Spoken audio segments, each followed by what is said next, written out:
In today's episode, we will see the last time the Byzantine army was utterly humiliated in front of the entire Christian world. The year is 1204 and the place is Constantinople. After years of preparation, the Fourth Crusade has finally set sail for the Holy Land, but due to a combination of bad weather and bad decisions, they end up in the Byzantine capital. Now, the Crusaders aren't exactly thrilled to be there. They had expected to fight Muslims in the Middle East, not fellow Christians in the Byzantine Empire. But when the Crusaders proposed that they would like to take a little detour to sack Constantinople, the citizens of the city were less than thrilled.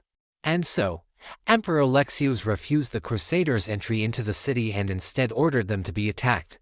So now we have a sack scenario where the defenders are actually the good guys. And what happens next is complete and utter humiliation for the Byzantines. As soon as the battle began, the Crusaders had one thing on their minds: plunder. They charged into the streets of Constantinople, killing everyone in sight. The Byzantines were completely caught off guard and had no idea that this was coming. And so they quickly found themselves on the back foot. The Crusaders stormed two of the city's major churches and began stripping them of their valuables. Alexios, along with his wife and son, took refuge in the great palace of Constantinople, but it wasn't to last. Soon enough, the palace was surrounded and the Crusaders began looting it.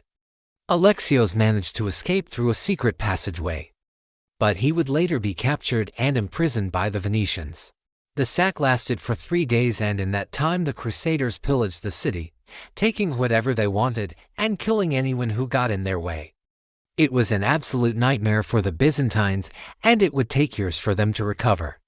In the end, the Crusaders would leave Constantinople and head to the Holy Land, where they would do the same thing all over again. But that's a story for another time. If you enjoyed this episode, please hit the like button and subscribe for more historical tales. Thanks for watching.